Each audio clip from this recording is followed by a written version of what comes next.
Lynda Kinkade live at the CNN Centre. We are following the breaking news of the terror attacks in Belgium.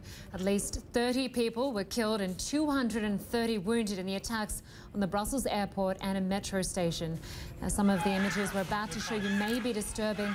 You're looking at the moments after the attack at the airport. 2 explosions were set off there, one of them by a suicide bomber.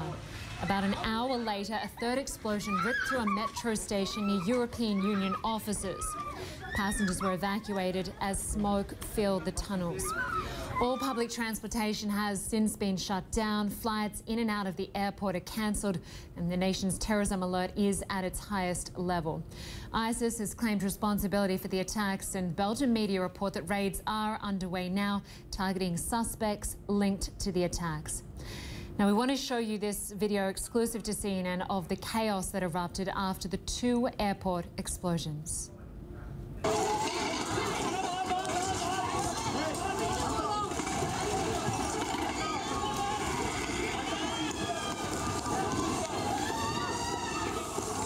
David Cornell was checking in for a flight to Japan when the explosions tore through the area. He says they were just 3 or 4 seconds apart. He recorded this video on his mobile phone as he and other passengers frantically fled the area. You can see smoke hanging in the air, and you can hear people yelling, "Run, run, run." Now, the bombings come just 4 days after a main suspect in last year's Paris terror attacks was captured in Brussels. Our senior international correspondent Jim Bitterman joins me now live from CNN Paris. Jim, we know obviously there are raids underway across Belgium, and also authorities there have released a picture of a potential suspect. Well, they have released a photo. In fact, it shows 3 people pushing baggage carts in the terminal just before the explosions took place. It's not clear whether they are saying that these are the 3 people or not. It has not been sort of authorized by anyone, but in fact it has filtered its way out, and I think it came from U.S. sources the first time, at the outset.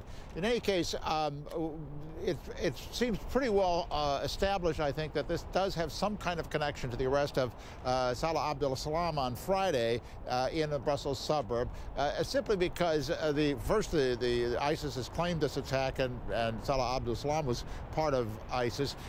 The approach was very much similar to what has been used before in the Paris attacks, for example, multiple attacks at the same time, that sort of thing.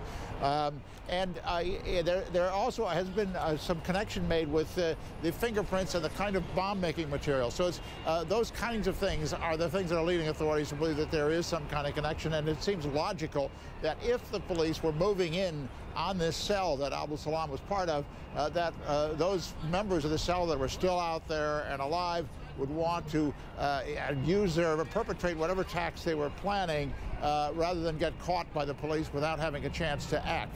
It's that kind of logic that probably connects the 2, but we'll see what the authorities have to say when they get a fuller investigation going, Lynda. Okay, Jim Bitterman live for us in Paris. It is interesting to note that Belgium's Interior Minister did say on Monday that we know that stopping one cell can push others into action. So authorities now are working under the assumption that these attacks may be linked to the network who carried out the Paris terror attacks. Right now, the death toll stands at 30, and more than 200 people have been wounded.